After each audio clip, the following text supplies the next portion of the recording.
Hello Internet, and welcome to the Gredtroin YouTube channel, and welcome to my weekly Final Fantasy XIV vlogs. I call them weekly vlogs until I end up missing a week, so it's going to be weekly vlogs until I'm like, oh no, I'm way too busy and no vlog comes out. But theoretically, I'm doing weekly vlogs as I play through Final Fantasy XIV for the first time. For those new here, make sure you check out the playlist of all the 14 vlogs. But basically, I played A Realm Reborn like 2 years ago. And it was, well, actually more like 3 years ago now, and it was a lot of fun. But then I went on to play 11 and 16 and a bunch of other FF games. And then I started playing it with a buddy of mine, playing with him once a week as he played through A Realm Reborn.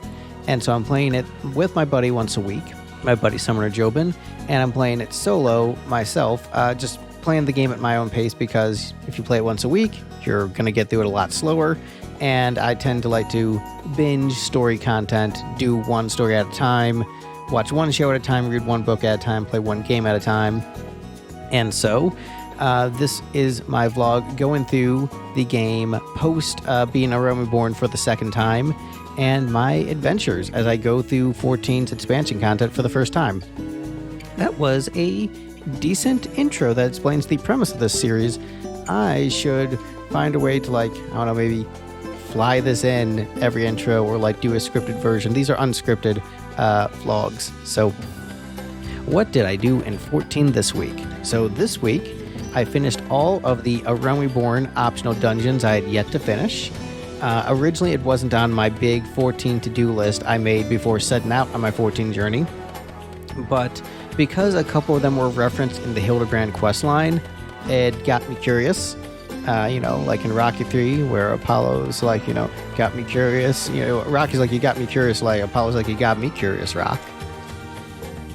You got me curious. You got me curious, Rock.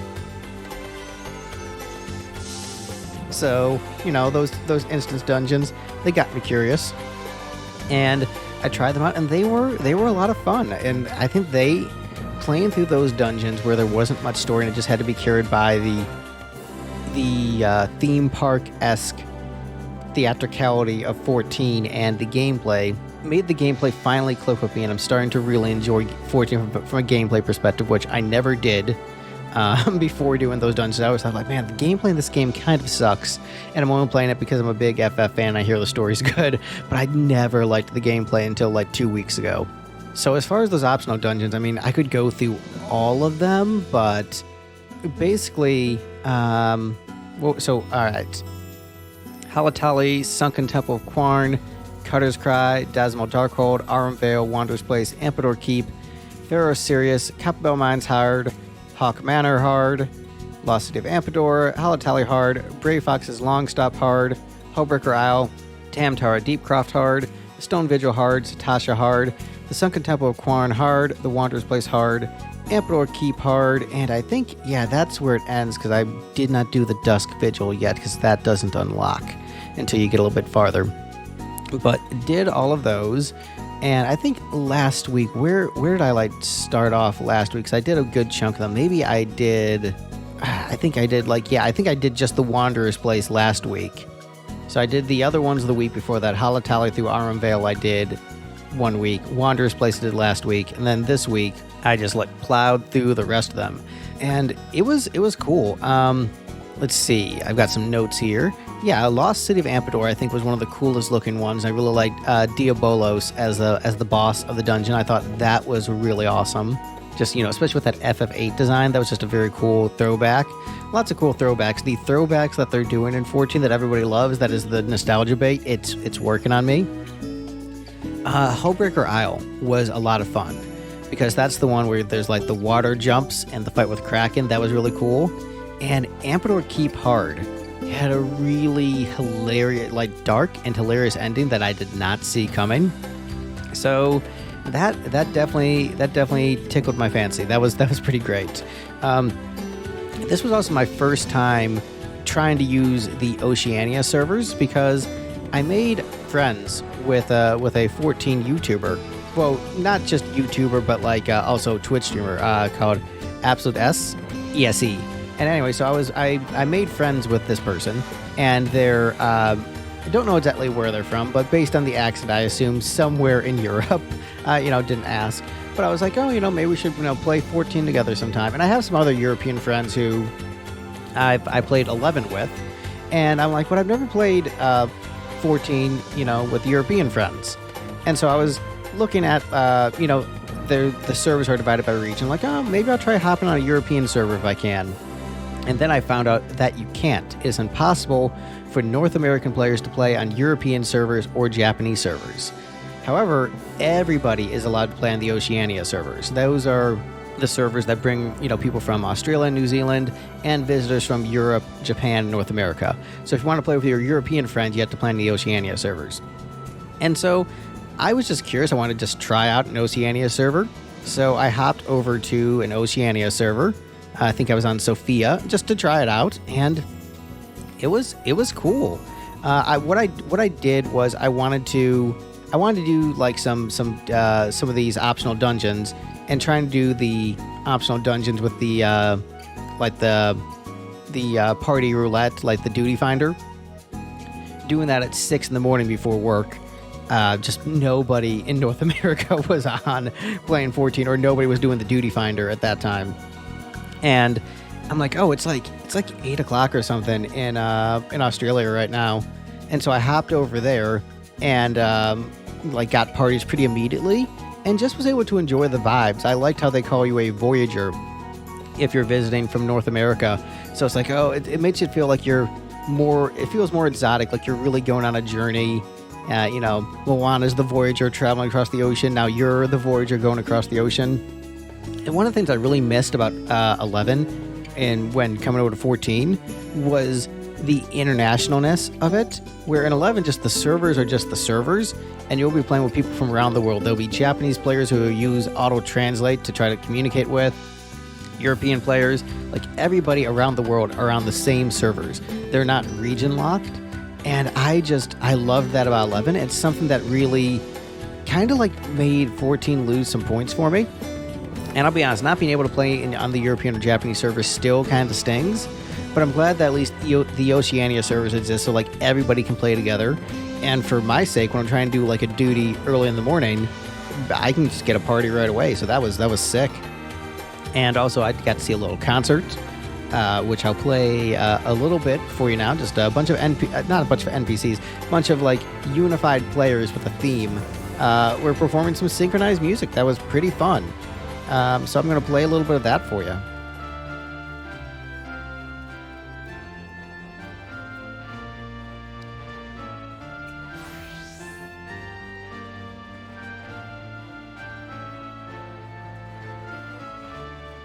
So I did all those optional dungeons, and I was looking at my to-do list, and I realized, oh, I've unlocked all the red Mage Quests for Reborn, so I might as well just finish those up. I only did the first one to unlock the job. I'm like, might as well plow through that quest, and I like to do my storytelling in bulk to really savor the story. Make it a complete package, because if you take long breaks, you don't appreciate it as much, I found. So I'm like, all right, let's plow through all the red Mage Quests at once. And I was really loving it. I was having a great time. I was engaged with the story. And then I hit the final boss of the level 60 quest. And I just could not beat it, because you have to protect the NPC character fighting with you. So yeah, you're protecting Arya. And the thing is that Arya loses her HP. If she gets knocked out, you lose the duty. And she just kept getting knocked out quick, and I could not cause enough damage to beat the duty fast enough. And so I'm like, what am I doing wrong here?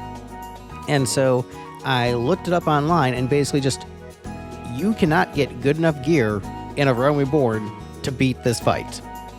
Because they sync your level down to 60, but you are just not going to be strong enough with weaker gear to beat the fight. It's not a matter of it's not a skill issue. It is literally it is impossible without higher end gear.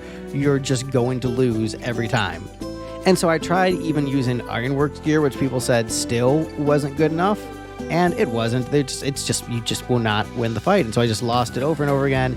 And I'm like, okay, so I just have to come back to this after getting better gear in Heaven's Word. So I just watched the cutscenes on YouTube for the ending, so I could get that story resolution. canceled the quest. I'm like, all right, I'll just come back and do this later, which really annoyed me. And this was one of the things that it reminded me why I used to have such frustration with 14 and why for a long time I'm like, like it ranked towards the bottom of Final Fantasy games for me. That kind of stuff just really, really is annoying. And I think what really bothers me about it is like, so there's the forced level sync where it reduces your level. And I get the idea behind that is you wanted to make it more challenging for the players, that everybody still gets like a challenging fight. And if they're over leveled, it's not just you're one shot into the boss. I get that. But on the other hand, I also wouldn't make it where it can be unlocked in A Realm Reborn, but the gear requirements make it impossible to beat unless you're like knee deep in Heavensward and have higher end gear.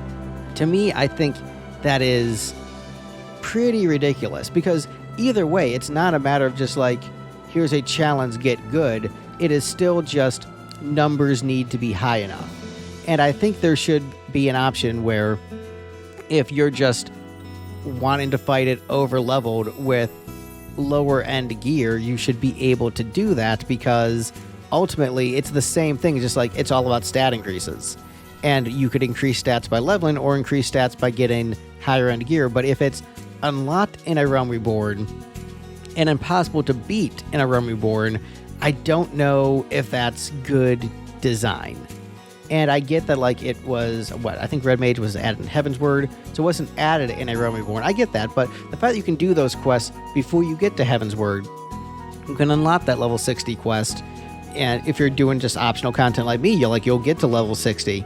And so, but the fact that you're not able to do it even with a full set of Ironworks gear is like, I know there's going to be someone who's going to justify, like, no, it's actually good game design that you can unlock it then, but can't beat it then.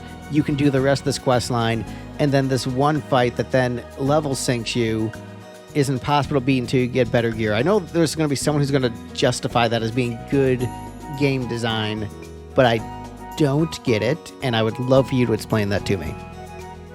So, again, I was really like starting to fall in love with 14. I was thinking, I'm going to be in the 14 cult. I'm going to be one of those guys who's like, did you know that Final Fantasy 14 is like the best Final Fantasy game? And it comes with an extended free trial that you can play that includes the award-winning expansion Heavensward and now includes Stormblood. Like, I was going to be that guy. And now I'm like, and I think I'm still probably going to be that guy because overall I'm falling in love with the game. But again, this just reminded me, like, all the gripes I had about 14 are definitely still there. And there's still stuff where I'm just like, that's dumb. That's bad. And speaking of getting frustrated with 14, so now we're on to the section of the video where I talk about what I did with my buddy Summoner Jobin. And so we did more Palace of the Dead. We are continuing our Palace of the Dead journey, and we played Palace of the Dead floors 11 through 20. And we lost on the boss both times, which was like 2 hours of gameplay with zero progress. So we were actually like having fun. We're thinking, yeah, we're doing this. We're getting through this dungeon pretty well. We're doing good teamwork. We're communicating. And then both times that boss just boom, destroyed us. It was rough. You know, and the thing is, like, we were both like feeling pretty good about it, but there's just some move that is just wrecking us. I think from the different like little bees, the boss is summoning that are like killing my buddy Summoner Jobin pretty quickly. And so we realized, okay, we got to take out those bees fast, but we just weren't taking them out fast enough. And another annoyance is that Phoenix Down can't be used in battle. So you get Phoenix Downs in Palace of the Dead, but you can't use them in battle, which is when you're most likely to need them. So like, oh, I wish I could res somebody. And because of the level sync mechanics of Palace of the Dead, my Red Mage raise spell, I can't use. So it's like, and because you have to enter in with the same party composition with Palace of the Dead, you can't just like change job. Like, all right, I'm going to be a white mage for this run. So you just have to have the same party setup each time. I mainly want to do Palace of the Dead to get the floor 50 because I want to resolve a certain storyline that I really like, even though I've seen the cutscenes for it, so I don't need to do it, but it'd be nice to. And I think my buddy Summoner Jobin and I were on the same page with Palace of the Dead, where we're probably not going to go to floor 100, but we kind of want to like brick wall and brute force and make ourselves get to floor 50, because people can solo Palace of the Dead with basically like any job. And so if they can solo it, the two of us should be able to tag team it at least to 50. If people can solo any job up to floor 200, we should be able to do level 50. So next time we play, we're going to be doing more Palace of the Dead and see if we can get past floor 20. So wish us luck. If you have Palace of the Dead tips on that boss at the end of floor 20, please, not 420, settle down out there, floor 20. Let us know what you think we should do to take out that boss. Any tips and tricks would be appreciated. But anyway, that is the video. Thank you guys so much for watching. If you enjoyed this, please let me know in the comments, because if you don't comment that you enjoyed this in the comments, I'll just think nobody liked this. And also, if you don't hit the like button, I'll think nobody liked this. So please comment, hit the like button. Tell me, what's your favorite optional dungeon in A Realm Reborn? Tell me some Palace of the Dead tips. And also, if you're here, maybe subscribe and check out my other Final Fantasy content. I've got almost I think 70-ish videos, maybe 80 videos of JRPG content on the channel.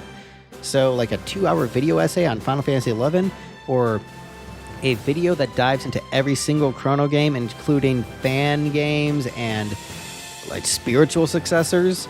And games that started their development as Chrono games and then got turned into different IPs. So, if that's your bag, check that out. There's plenty of cool content on the channel. So hopefully you stick around.